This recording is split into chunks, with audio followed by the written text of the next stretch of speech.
Hello, welcome to Online Tips with Faculty Services.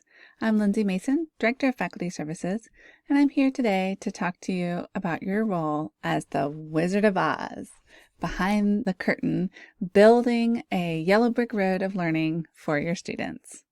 That is, today we're going to talk about restrictions.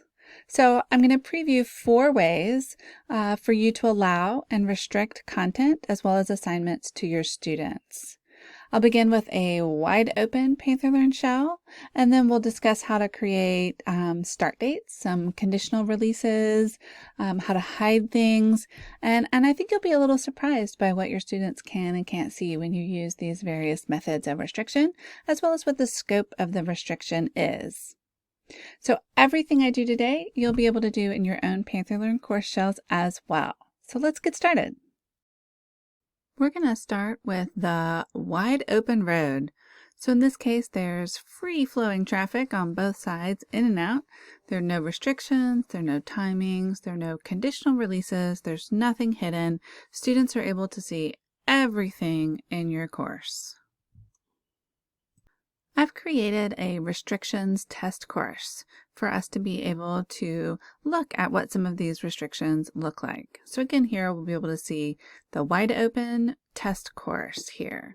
So if I go to content, I start here on the wide open section.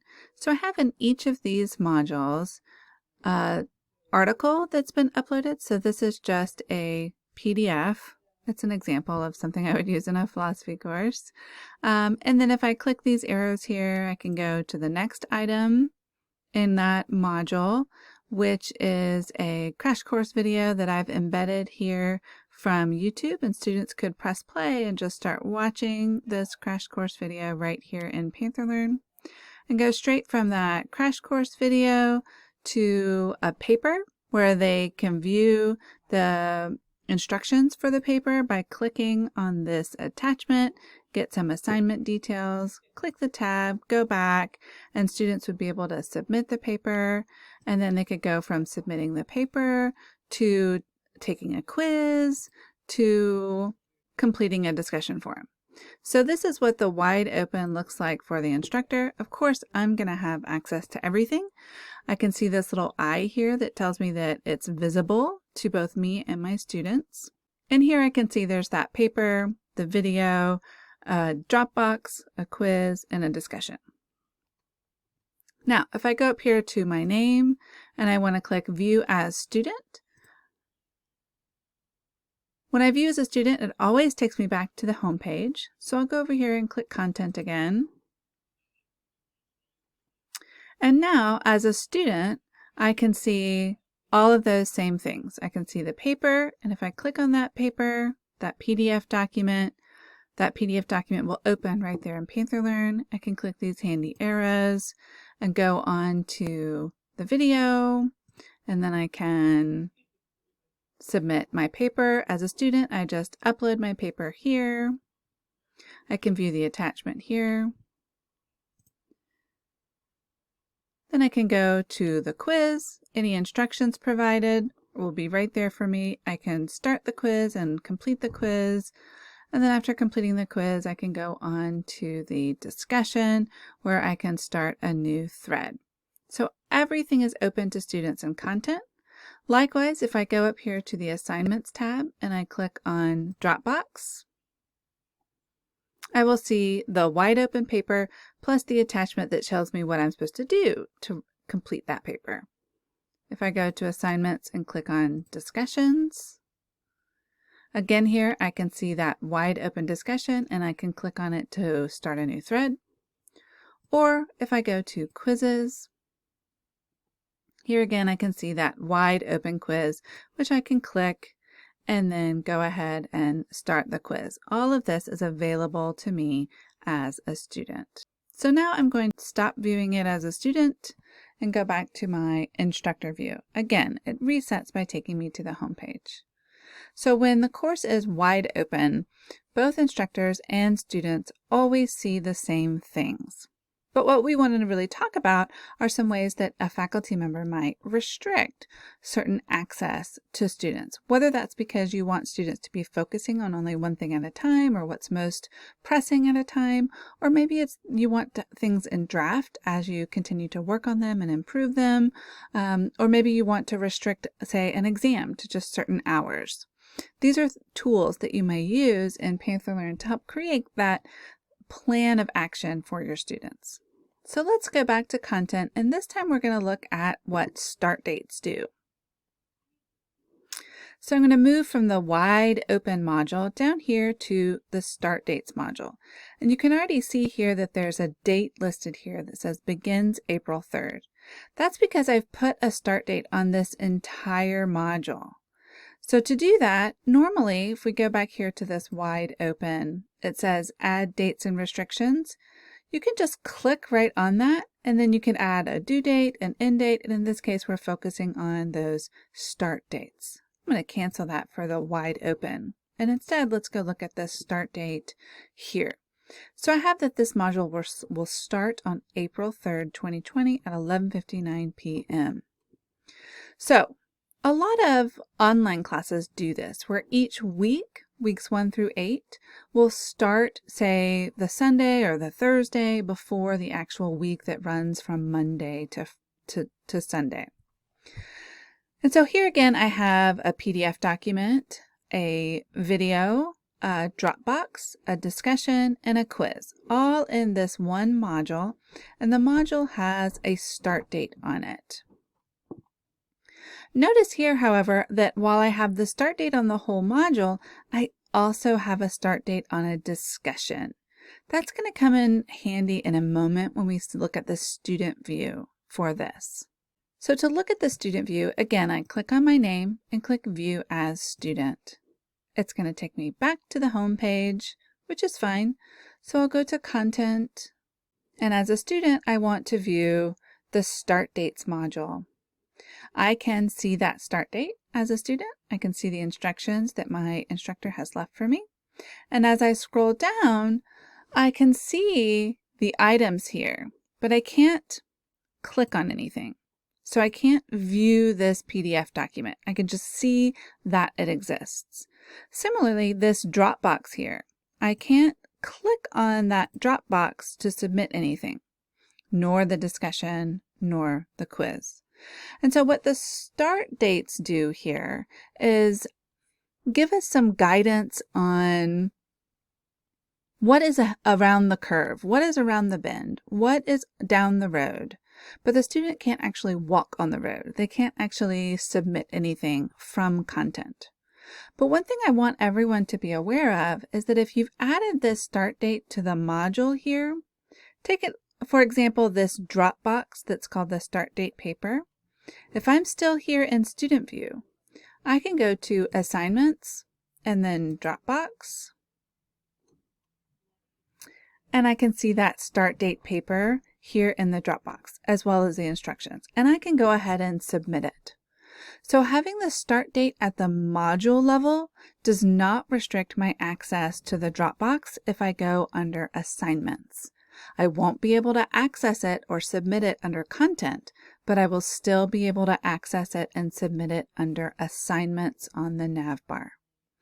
But let's look, remember in Content here, in contrast with the Dropbox, in this start date module, the discussion also has its own start date. So what happens now if I go up here to Assignments and Discussion? Will I be able to see a start date discussion? No, I cannot.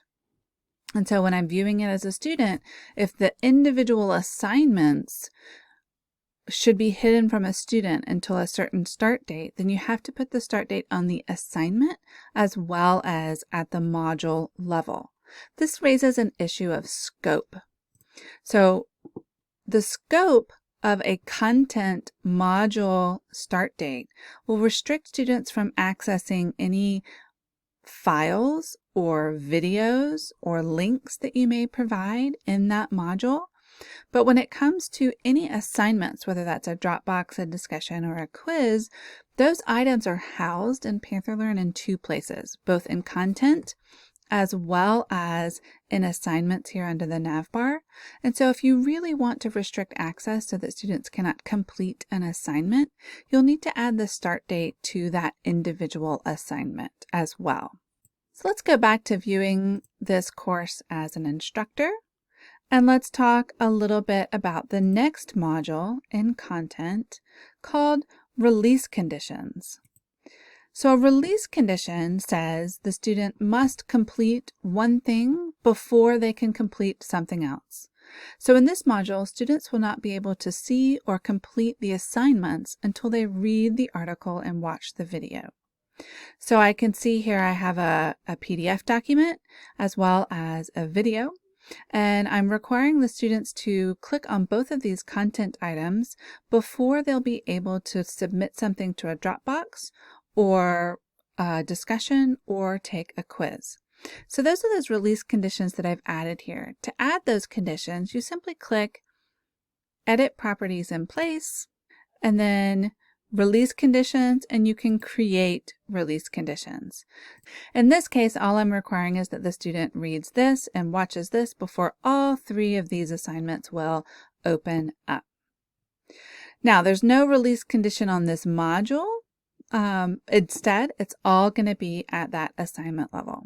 So how does this look for a student? As a student then, I'll go back into content. And as a student, I can track my progress through this content. And I see that I've completed 50% or one of two topics available to me. This check mark here tells me that I have watched this video, but this dot here tells me that what I have left to do is read this document. Now, Panther Learn is not going to tell you exactly whether I've read all of these selections from Kant. Instead, it's going to tell you whether I've opened it, basically. And then later you can dig into the details of Panther Learn to see how much time I spent opening it. But even that is imperfect because it's possible that I downloaded it and read it on my computer and so did not spend very much time in content. So there are some limitations here. But now that as a student, again, I have read this selection from Kant, I can go back to the release conditions module. And now I see I have 40% or 2 of 5 topics complete. So I completed the reading and I completed the video, and now these 3 assignments have opened up for me. And so that's how release conditions work. Now that's going to be the same for a test student or viewing something as a student in content, as well as if the student goes to assignments in the Dropbox. If there's a release condition on a Dropbox, the student will not be able to access it through content or through assignments until whatever the student was supposed to have done was completed before accessing it. So release conditions can be very handy, especially if you want to really make sure that students are following a certain learning path that you've created for them. Now notice here, I'm in my student view, and over here I just see 3 modules, the wide open, the start date, and the release condition modules. When I go back and view this as an instructor, click on content. As an instructor, I have 4 modules: wide open, start dates, release conditions, and this hidden module. So this entire module has been hidden, and I can see that by this little icon with the eye and the line drawn through it, which means hidden. This is an icon that you may see in a variety of places in Panther Learn, both at this module level or on individual assignments or even on individual pieces of content. Anytime you want to hide something from your students, you can click the down caret menu and click Hide from Users, and then you'll see that little icon appear. To make it unhidden, you can either click the icon and toggle it back to visible, or in this case, you could click the caret menu and make visible to users. So it's pretty easy to toggle things between visible and hidden. One thing I want to mention here, Again, when it comes to hiding at the module level versus hiding at the assignment level. In this case, we have this entire module is hidden. But I also have down here, there are two content items, the PDF and the video, that are visible. And then I have a discussion here too that's called hidden discussion, but itself does not have that little eye with a line through it icon. So which of these do you think a student would see? Make a prediction. If I go into the student view, will the student be able to see any of these discussions? Will the student be able to see them in one place, say in content, but not under assignments, or vice versa? What will the student be able to see? Now that you have a prediction, let's go and view as a student.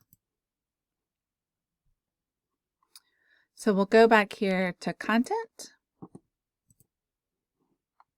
And remember, the student can't even see the hidden module in content. However, what happens if we go up here to assignments? Let's look at your Dropbox. In this case, the student can see the wide open paper, the start date paper, and the released Dropbox because the student completed the release conditions for that Dropbox. If the student had not yet completed those release conditions, the student would not see the Dropbox. But notice the student does not see a hidden Dropbox. So there's no hidden Dropbox. But if we go here to discussions, in this case, the student does see the hidden discussion.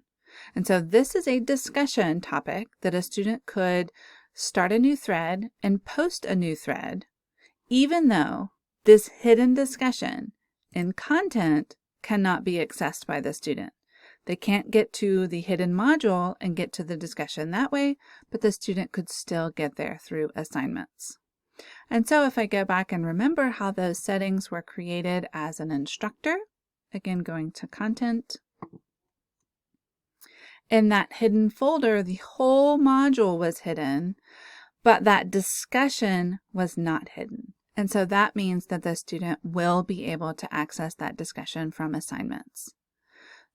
The moral of the story is things that apply at a module level that will cascade down to all content in terms of files or videos or links, but it does not cascade down to assignments. Anything that you apply at the module level for assignments, you'll also have to apply at the individual level for each assignment within that module if you truly want that to be hidden or those start dates to apply to the assignments. The only way to really get around that is with release conditions. With a release condition, if this whole module was hidden, the students would still not be able to access a Dropbox or a discussion until they completed these content items, but they wouldn't be able to complete those content items until the module was visible to the students. I hope that helps to explain a little bit about how you can restrict and create a learning path for students. Please feel free to email facultyservices@ohiodominican.edu with any questions or concerns or how to do some of the things that I've shown today. I hope you have a wonderful week and happy learning.